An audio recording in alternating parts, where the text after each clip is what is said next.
culture and what a wonderful group of people. Thank you very much for coming. It's really nice. Thank you. Come on, I'll slide over here if I get it.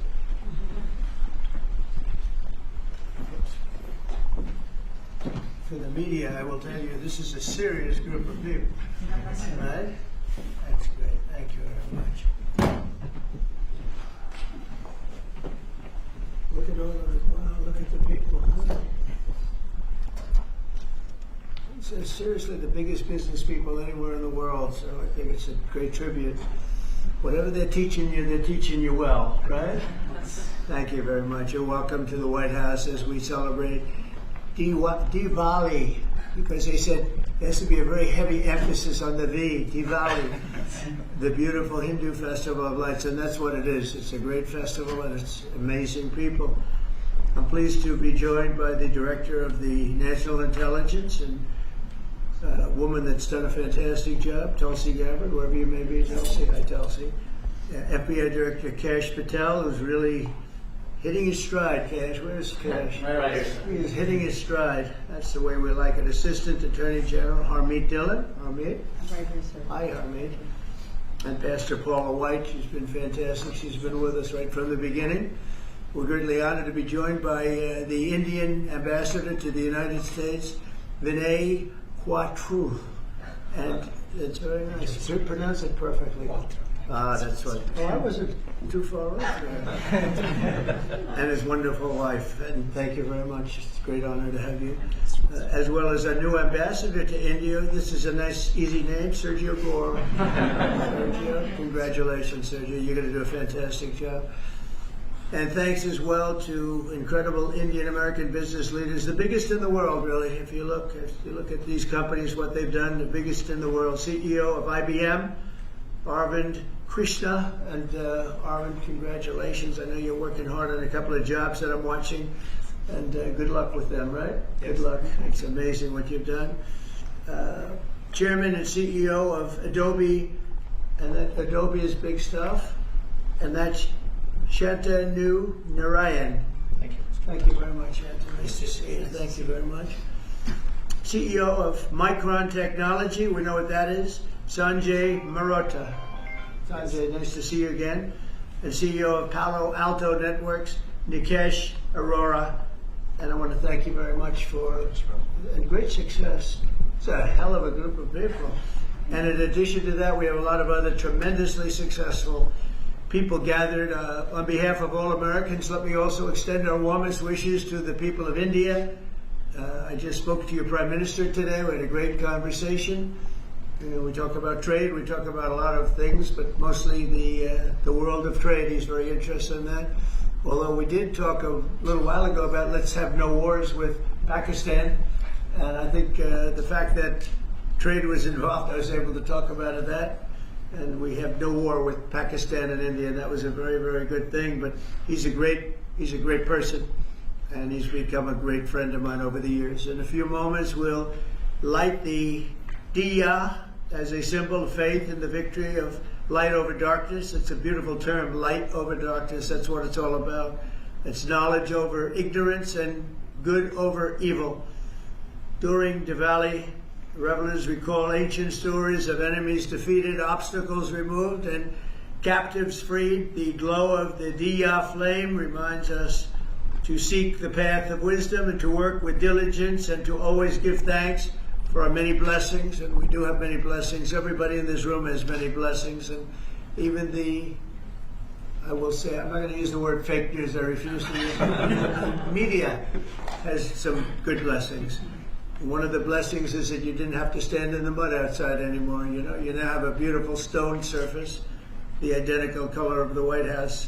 For years they had to stand when we had press conference in the mud because it was grass, and I decided to take care of that, so I think they appreciate it. As we look back in the past year and really look up to the next number of years and hopefully decades and centuries, we've got much to be thankful for. And think of it, a year ago we were a dead country. This country was a dead country, and now we're the hottest country anywhere in the world. These guys can testify to that because I know this. I watch their stock prices, and they're like rocket ships, right? Do they ever stop? Let's keep it that way, right? Let's not talk about it, right? Let's just keep it that way. It's amazing. We have more than $17 trillion. They're part of the reason. More than $17 trillion of investment pouring into the United States. It's going to be, I believe, over $20 trillion by the time the year's up. And as an example, the last administration, less than $1 trillion in a period of their 4-year period. They had less than $1 trillion. We're going to have 20 trillion. We have over 17 trillion already. That's investment coming in. And I think it's largely for two reasons. We had a good election on November 5th, but maybe more importantly, of course, it wouldn't happen if that election result didn't happen. I think much more importantly, we have tariffs that you build in the United States, you don't have a tariff to pay. You build outside and you have to pay a tariff. And we're taking in money at a level that no other country has ever seen. There's never been a country, I don't think, fellas, you agree with that? There's never been a country with an investment in less than a year, actually to be exact, less than 9 months, of $17 trillion, right? And I know you're all participating, aren't you, huh? So that's really good stuff. The economy is roaring, the incomes are rising, and small business confidence is at the highest level in over a decade. So the confidence levels, which means something, they think over the last 10 years, I don't think they go beyond that. We have the highest level of confidence in our economy. Gasoline prices are way down. Grocery prices are way down. Energy prices are way down. Mortgage rates are down. We have a real stiff at the Federal Reserve. I can't help that. But he's going to be leaving soon. And inflation has been defeated. But even though his rates are too high, the economy has been amazing. Our border is secure, totally secure. We had nobody in the last 4 months coming through illegally, which is actually hard to believe because, they give me those numbers, but essentially it would be just about nobody. They actually say zero. That's actually hard to believe you have zero when you had millions pouring across a year and a half ago, 2 years ago, but we have it down to practically nobody. And they are coming in, but they're coming in legally. And we're forging peace all over the world. We're putting America first. We're getting everybody to sort of get along. And I just got a call from the Middle East. We're doing very well there. We have many, many countries, as you know, signed on to peace in the Middle East, and nobody thought they'd ever see that happening. The Hamas situation, where they're pretty violent people, I would say, that we could put that out in 2 minutes. We're giving them a chance. They agreed that they'd be very good, very straight. They wouldn't be killing people, and they have killed people. That wasn't the deal we made, but if they don't honor the deal, they'll be taken care of very quickly, but I'd rather not have to do that. But we have total peace in the Middle East. We have levels of friendship with everybody, and every countries that hated each other now love each other. Nobody ever saw anything like it. I think you guys are pretty surprised over here, right? You're surprised, but a lot of people are surprised. Are you guys surprised? Peace in the Middle East. You've been hearing about it for as long as you've been alive, and it's been a lot longer than that. You're still pretty young, but we have peace in the Middle East, and so as we light the Diya, we look forward to a new year and a greater peace and a greater everything for all of us. And we want tremendous success, tremendous health. We're doing a lot of things in the world of health, and the autism situation is just crazy when you think of it. And you go back 20 years, it was 1 in 20,000, and now it's 1 in 12. Is that hard to believe? When I hear that number, it's not even believable. And we think we're onto it. Bobby is doing a great job, and Dr. Oz, all of them, they're really working hard. Nobody's ever seen anything like that. And it's been a very important factor for me. I just say you got to focus on that. We think we have a lot of the answers. We've announced a lot of the answers, actually. But we're looking at many things. We've made tremendous progress. And maybe the thing we've done the best on is prices for our drugs. We have favored nations now, where other nations, as you know, were paying a small fraction of what we were paying. And this was, for many, many years, this was happening. This was set up 30 years ago, where we were paying 10 times more, 12 times more, 5 times more, always tremendous numbers more. And I said, we're not doing that anymore. And the drug companies have agreed and the countries have agreed. Now, if I didn't have tariffs, I wouldn't have been able to get it. I said, well, if you don't agree, we're going to charge you tariffs for more than the equivalent amount. And amazingly, everybody agreed. So our drug prices are going to be coming down 100%, 200%, 300, 400, 500% in some cases. A bill that cost $10 in London would cost $120 in, think of it, $120 in New York or any place in this country.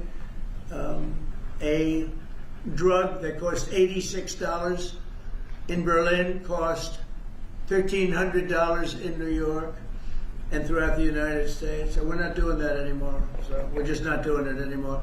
So I just want to, and I think that's going to be huge for our anything, Medicaid, Medicare, Social Security, anything having to do with health, because the drug prices are going to be coming down. And I tell the story of my last administration, my 4th year. I was so honored because I brought drug prices down. The first time in 28 years, prices were brought down by a certain amount. I'll tell you what the amount was in a second, but by a certain amount. And so at the beginning of the year to the end of the year, I actually brought them down. First time in 28 years it happened. And the number was 1/8 of 1%. That's all I say. But I was proud because first time it ever happened. And now I'm bringing prices down 600%, 700%, 900%, 200%. So I can't believe I actually had a news conference to celebrate 1/8 and 1/4 of 1%. But that was, you learned, right? You learned. So we're doing, and you guys know more about favored nations than anybody. So we're going favored nations, we're demanding it, and we've got it. And as you know, we had Pfizer, we had the big companies, they were all agreed or close to agreeing, but the countries have agreed to. Actually, the countries would be generally more difficult. If we didn't have the power of tariffs, they wouldn't have agreed. They would have said, nope, you got to pay 10 times more than we're paying. We were paying 10 and 12 times more than other countries for the exact same pill made in the exact same lab or factory. So it's an amazing thing. I think it's an absolute game changer. Nobody's ever even heard of a thing like that. And you'll see the results over the next year and a half, and I think it's great. So I'd like to ask a person who's really been fantastic. We'll ask a few of the people to say a few words. You're on international television, so don't get nervous. Cash, would you say a few words, please? You've done a fantastic job. Well, thank you, Mr. President. It's an honor to be a first-generation Indian American whose parents lawfully immigrated to this country, and under your leadership, so many more millions of Americans are living that dream. And to celebrate it here in the Oval Office on Diwali, which you said rightfully so, is a triumph of good over evil. It's just an incredible honor. It's incredibly humbling. Indian Americans around the world and Indians around the world are thrilled that you are such a profound leader in sharing this diversity with the world, and we can't thank you enough, and happy Diwali. Good. Well, thank you, and congratulations on everything. And how about a great company, IBM? He's taken this company from, it was a little troubled, as I remember, a few years ago, like 10 years ago, to being one of the hottest companies anywhere in the world. Arvind, could you say a few words? Thank you, Mr. President.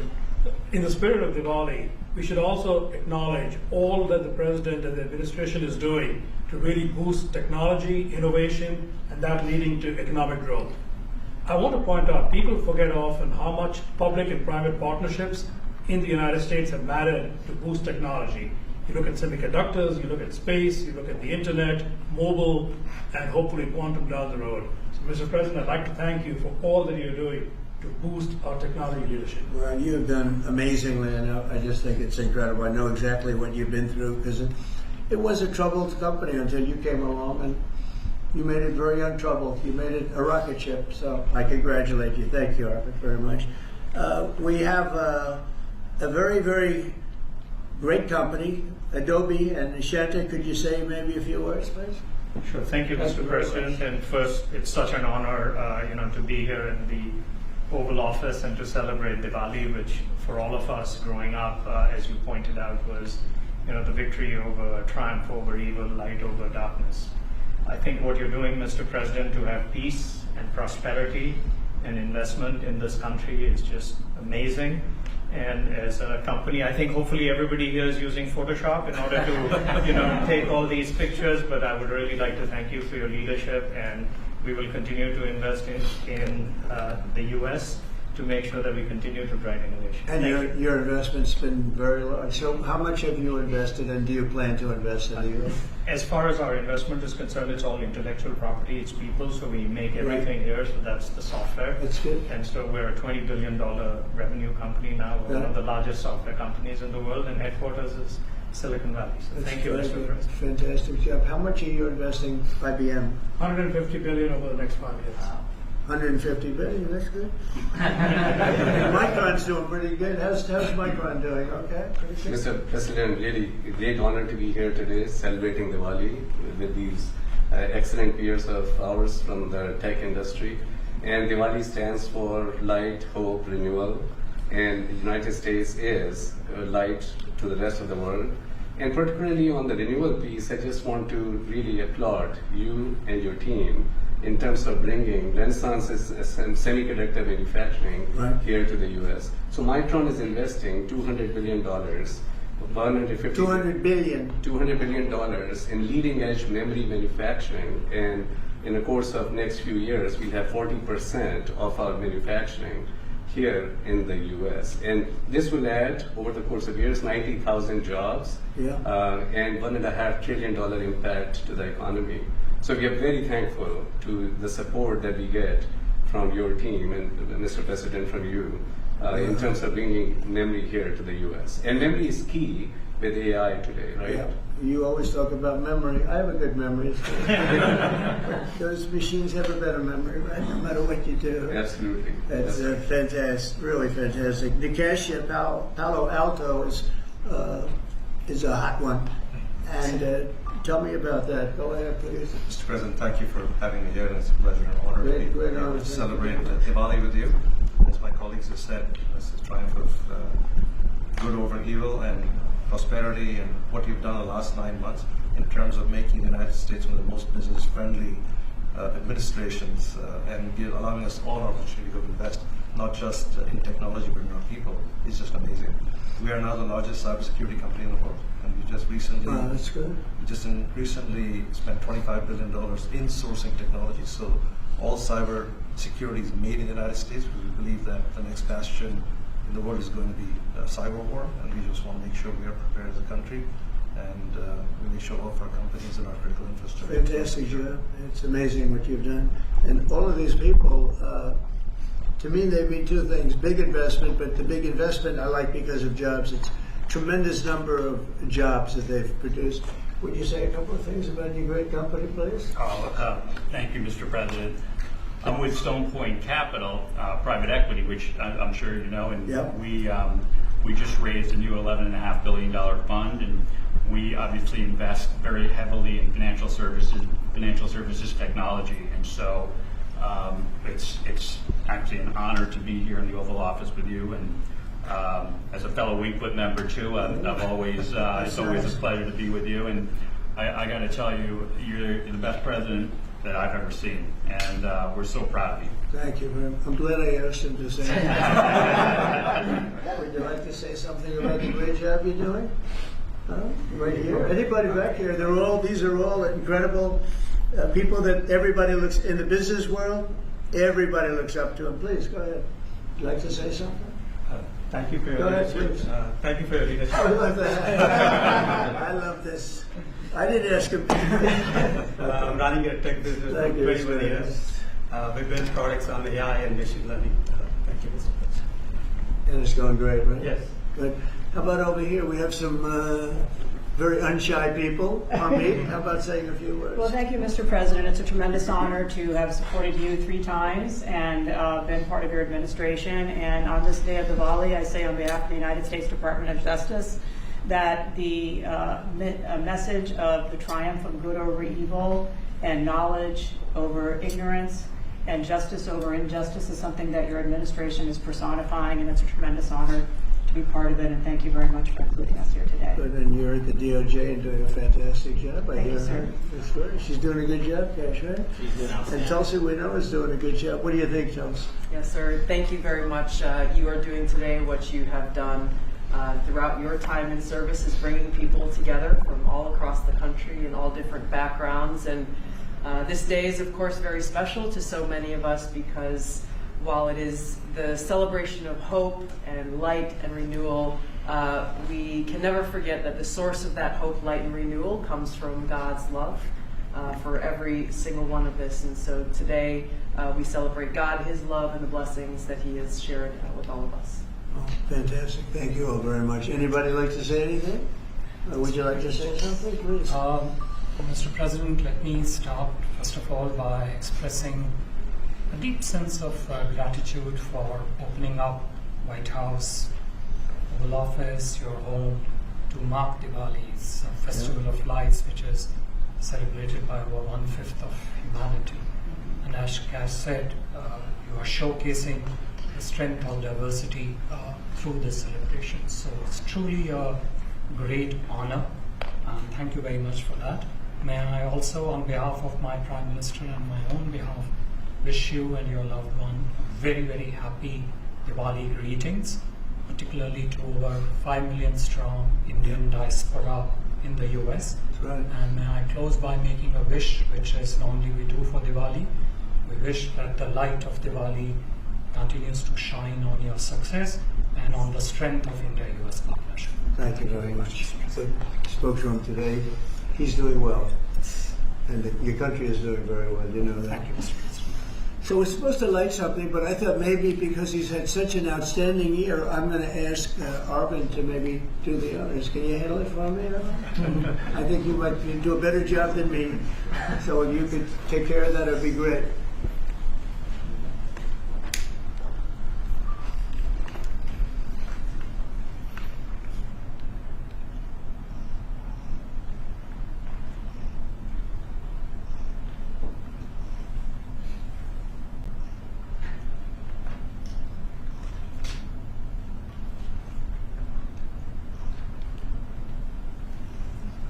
Well, he's done a good job. I didn't know you were supposed to do that. I'm glad I asked you to do it.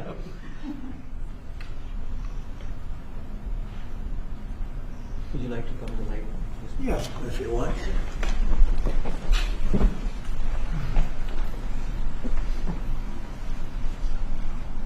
Okay.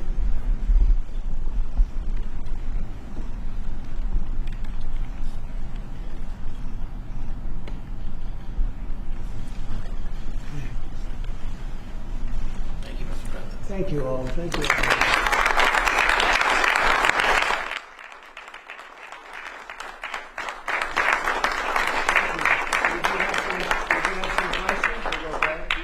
Mr. President, the meeting with Vladimir Putin is canceled or put on hold. Do you know what happened there, and does that affect your decision whether or not to send tomahawks? to Ukraine? No, I don't want to have a wasted meeting. I don't want to have a waste of time. So I'll see what happens. But we did all of these great deals, great peace deals. They're all peace deals, agreements, solid agreements, every one of them. But this one, and I said, go to the line of battle, the battlefield lines, and you pull back and you go home, and everybody takes some time off because you got two countries that are killing each other. You got two countries that are losing 5,000 to 7,000 soldiers a week.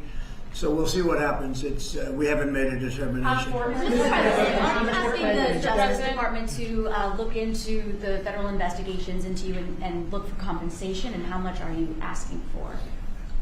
Who's asking for what? Are you asking the Justice Department to pay Whose you compensation Whose for compensation? your federal investigations into you? Are you asking them to pay compensation, and how much? Into me? I don't get any compensation. I do it for nothing. I gave up my salary. Into me? No, it's going to be the Justice Department. Are you asking them to pay you compensation for the federal investigations that happened to you? And how much are you asking well, for? I guess they probably owe me a lot of money for that. Probably, yeah, that's true. That's very interesting. No, I get no salary. I gave up my salary. It's a good salary. Not as much as these guys make, but that's okay. It's a lot of money. And I don't, as you know, I didn't take it in the first 4 years. I'm not taking it in these 4 years either. But as far as all of the litigation and everything that's been involved, yeah, they probably owe me a lot of money.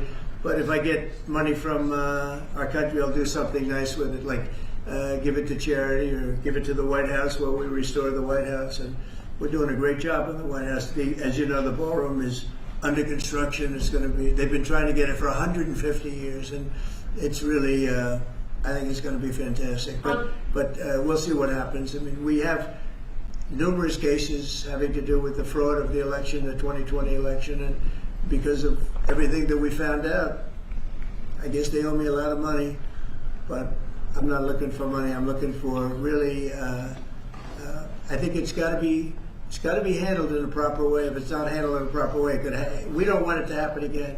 We can never let what happened in the 2020 election happen again. We just can't let that happen. And so the way we go, I know Keisha's working on it, everybody's working on it, and certainly Tulsi's working on it. We can't let that happen again to our country. Look at what's happened where you have millions of people being allowed to come into our country, all because of a crooked election, where they come from prisons, they come from jails, they come from mental institutions and insane asylums, they're drug dealers. The people that they've allowed to come into our country, we cleaned them out in Washington, D.C. We have a very safe capital right now. We have a capital that's as safe as it can be. But I don't know. I mean, you'd have to ask the lawyers about that. Mr. President, what did you hear from the Kremlin, Mr. President? A comment and a question, please, for you. First of all, you have just 1 billion plus hearts around the globe, including in India, by celebrating the Diwali in the White House right here.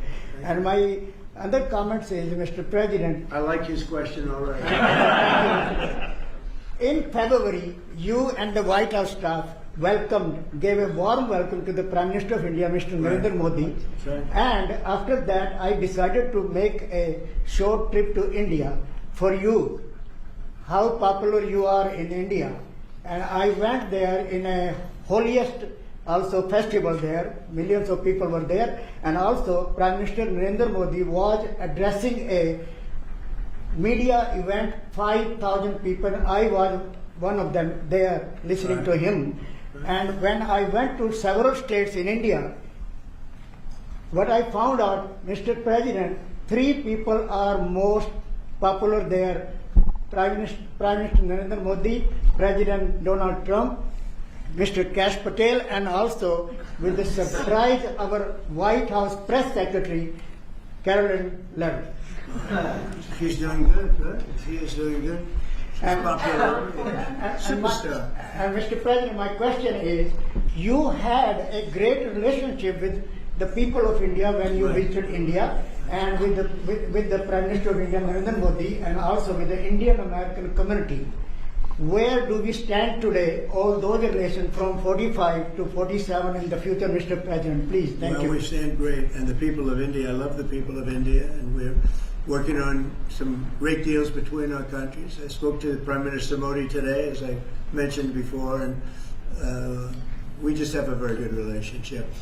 And he's not going to buy much oil from Russia. He wants to see that war end as much as I do. He wants to see the war end with Russia, Ukraine. And as you know, they're not going to be buying too much oil. So they've cut it way back, and they're continuing to cut it way back. Mr. President, what did the Kremlin say? Mr. President, an appeals court recently ruled that you can send the National Guard into Portland, Oregon. Do you feel unfettered to send the National Guard into whatever city you want now? Well, I guess that was the decision. I can send the National Guard if I see problems. I looked at Portland over the weekend. The place is burning down. I mean, just burning down. We weren't there. We didn't spend much time there because we were waiting for that decision. But the court maybe that influenced the court. But you look at a place like Portland, it's ridiculous when they say that there's no problem. The place was on fire over the weekend. But we won the case in Court of Appeals.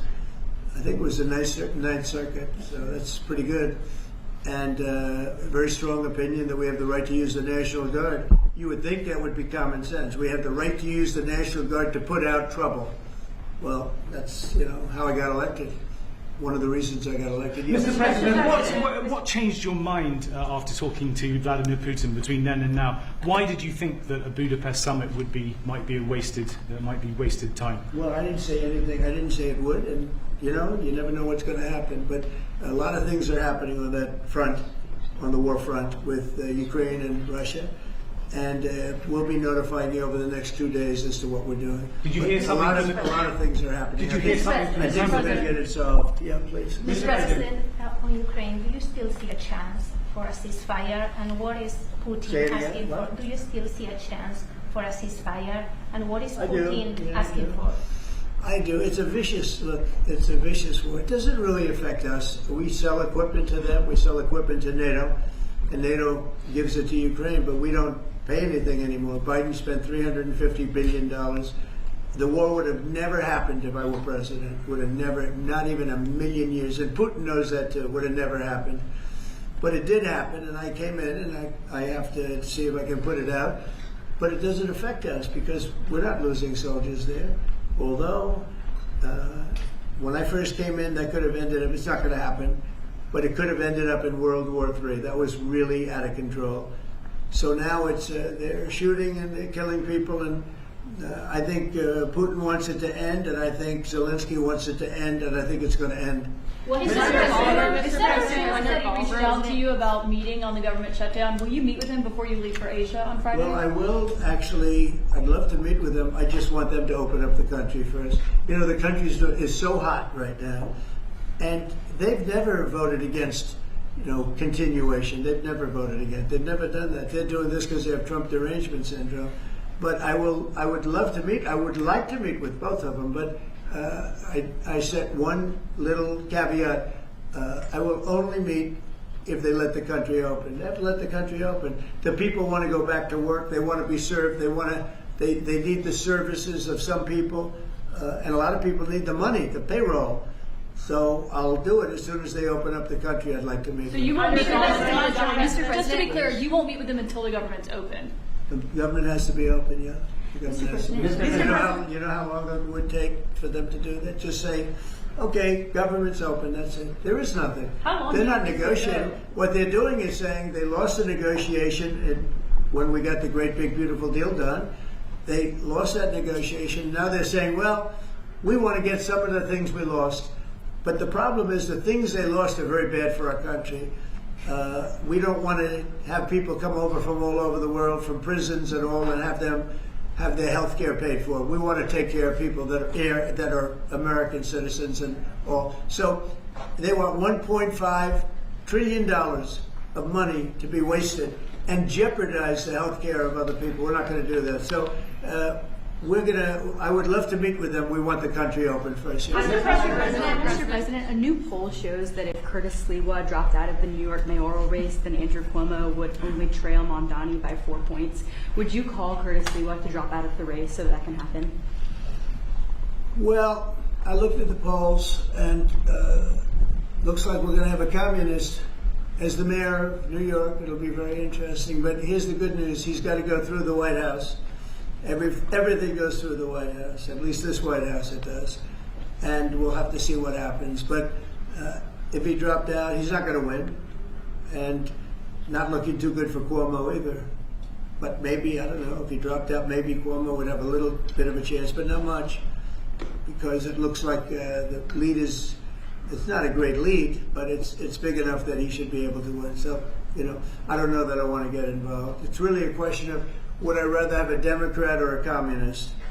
And I would rather have a Democrat than a communist. Will you meet with Mamdani if he wins? Yeah, I'll speak to him. I think President, I'd have an obligation to speak to him. But I love New York. I've always loved New York. I just can't believe a thing like this is happening. I left New York, and we had a mayor, de Blasio, who was a disaster. But when I left, it was sort of before he could really take hold. And boy, New York was a hot city, and now it's sad to see what's happening, frankly. And with the communists in charge, look, you just go back 1,000 years. I mean, it's been done many times, 1,000 years. It's never worked once, so it's not going to work now either. On your ballroom, Mr. President, Say you're it. building your ballroom right now. They're also building the Obama Presidential Library. I'm wondering if you've He seen. needs help. Have you seen pictures of the architecture and Yeah, what do you think I of did. it? It's not too pretty. No, but it's closed. It's stopped. They ran out of money. I mean, he's building a library / museum. You know, you call it some museum, and usually they call it both. They call it library and museum. That's the official name. and they're stuck. And he wanted only women and DEI to build it. Well, that's what they got. And the construction workers are standing out there and saying, we want to be able to build it. You know, I built a great building in Chicago, as you know, a big, beautiful building, one of the tallest buildings in the country. And we got it built very quickly, very well. And we used the construction workers of Chicago. They're great workers. They're great construction people. And I suggested he get them involved. But they're hundreds of millions of dollars over budget. And I think it stopped. I'm reading these terrible stories. But that's the way our country was run under President Obama, too. Nobody knew it. Mr. President. Thank you, Mr. President. Russia remains China's top crude oil supplier in September. Are you considering tariffs on China? Well, I mean, you read the same papers as I do, but I don't have to read the papers because I'm the one. Right now, as of November 1st, China will have about 155% tariff put on it. And I don't think it's sustainable for them, so I want to be nice to China. But China's been very rough with us over the years because we had presidents that weren't smart from a business standpoint. Some were good politicians, some weren't even good politicians, but they allowed China to take advantage of us and every other country to take advantage of us. If you see, I made a deal with the European Union. I made a deal with Japan, with South Korea. I made a lot of these deals that are great deals, and I was able to do it. It's really national security. I was able to do it because of tariffs. And we're getting hundreds of billions, even trillions of dollars paid into the United States. We're a very rich country again. We'll start paying off debt. We'll do a lot of things. We'll probably make a distribution out of some of the tariff money. I think we're going to make a distribution over the next fairly short period of time to the people because we took in so much money from the tariffs. Just European Union, $650 billion. Japan, $550 billion. South Korea, $350 billion. That's even a lot of money for you guys, right? That's not bad, right?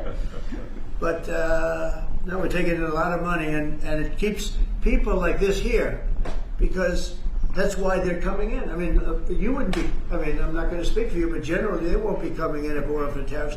They come in here and they don't have to pay the tariff. If they do it outside, they pay a lot of money, a lot of tariffs. The money comes to us.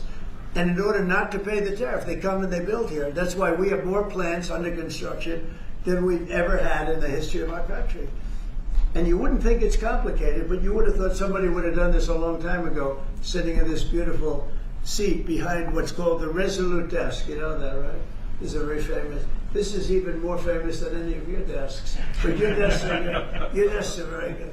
Can I just follow up on her question to you? Because the New York Times is reporting that your legal team is seeking $230 million from your own Justice Department now in response to the investigations into you. Is that something you want your legal team to do? I don't know what the numbers are. I don't even talk to them about it. All I know is that they would owe me a lot of money, but I'm not looking for money. I'd give it to charity or something. I would give it to charity, any money. But look, what they did, they rigged the election.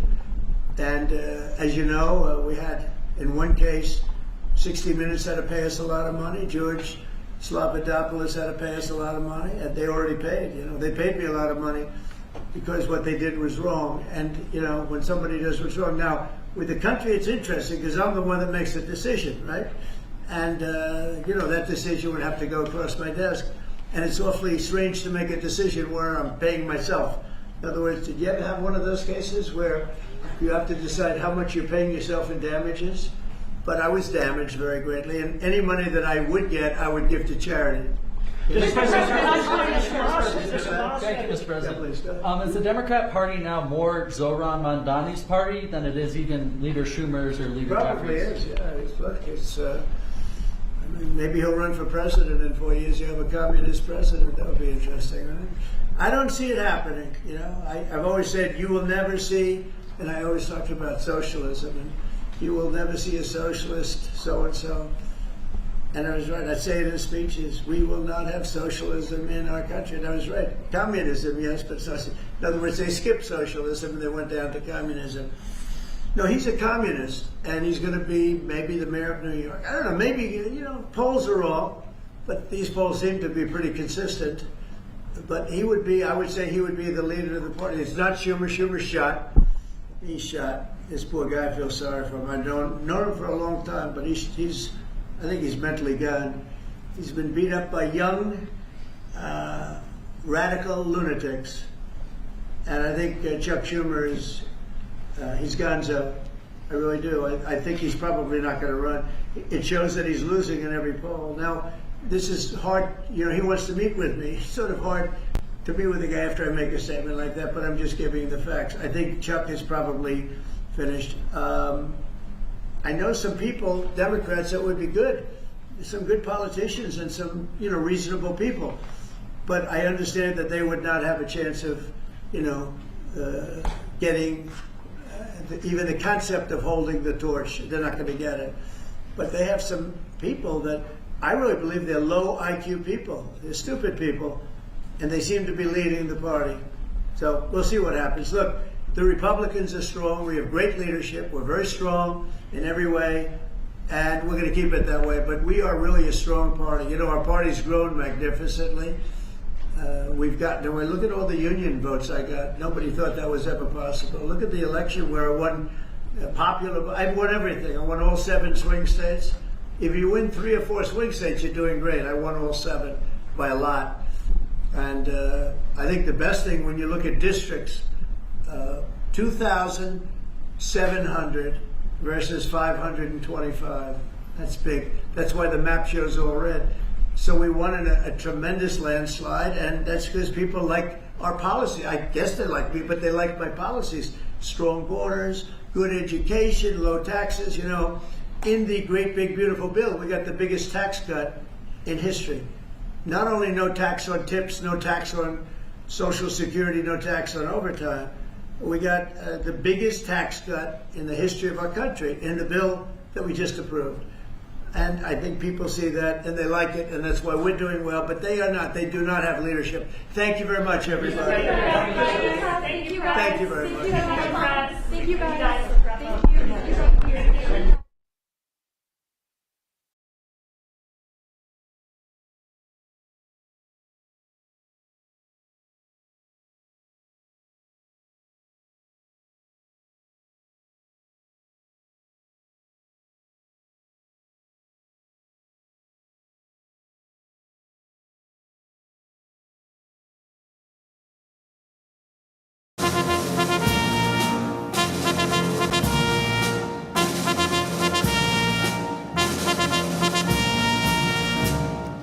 Ladies and gentlemen, the President of the United States, accompanied by LSU Tigers head coach Jay Johnson and LSU Shreveport Pilots head coach Brad Neffendorf.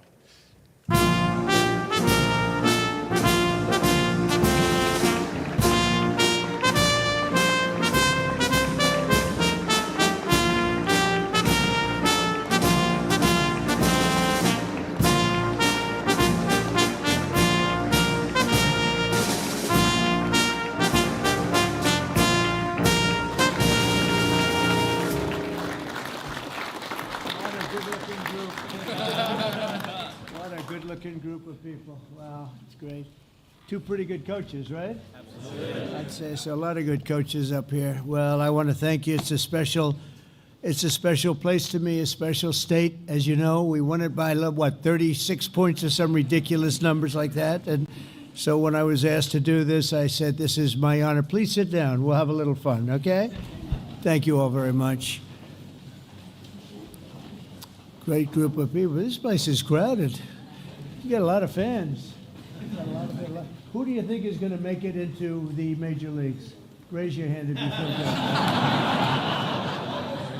I guarantee a lot of them when you hear about their records and their conquests. I want to just begin by saying that we're joined today 2 collegiate championship baseball teams from the great state of Louisiana, 2 teams that were absolutely the top. Both of these teams brought incredible pride and grit and glory to their schools, for the state, and today they're bringing that same Louisiana spirit to a place called the White House. Has anyone heard of it, huh?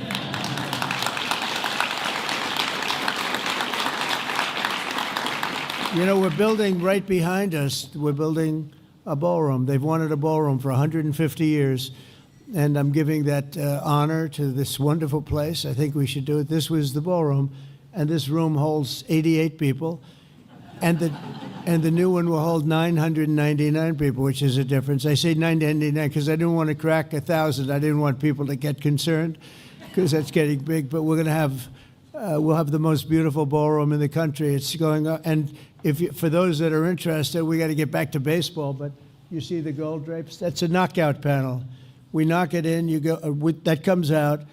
And then you have essentially glass and exactly in the decor of the White House. I didn't know I'd be standing here right now because right on the other side, you have a lot of construction going on, which you might hear periodically. But that's a knockout panel, and that goes right into the ballroom, and the ballroom's going to be beautiful. So you'll have drinks, cocktails, everything on this floor, and then they'll say, welcome to dinner. You walk into the ballroom, Mr. Senators, and you're going to see a ballroom the likes of which I don't think it'll be topped. It'll be the finest. So it's going to be a lot of fun. I just started.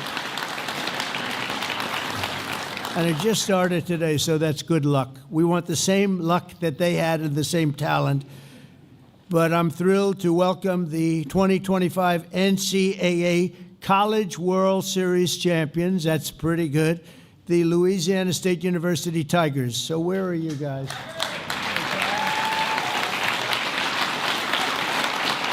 Great.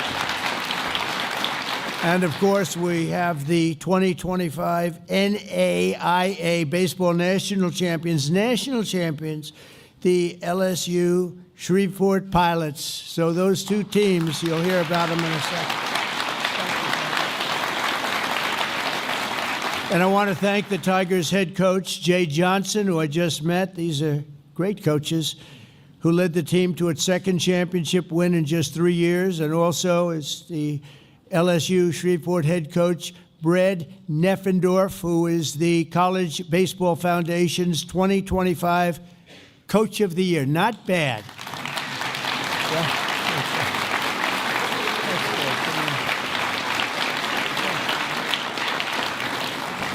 I think we should bring them into government. They don't need the baseball. We could bring them into government. We could definitely use them. We're also honored to be joined by the incredible duo from Louisiana, Speaker Mike Johnson. As you know, Mike is phenomenal. The job he's doing is phenomenal. And House Majority Leader Steve Scalise, a very brave man, very brave man. Hey, Steve. Hi, Steve. Two great guys. You know, Steve is very brave, though. He was badly hurt, and they put him at second base. Did you ever hear of Bobby Richardson? He had great depth. He had great range. He could go all over. He was with the Yankees for many years, and I don't know, he came from around your area, I think, Bobby Richardson. He was second baseman for the Yankees for many years. So he was known for unbelievable. He'd field balls at shortstop when they were hit. He was great.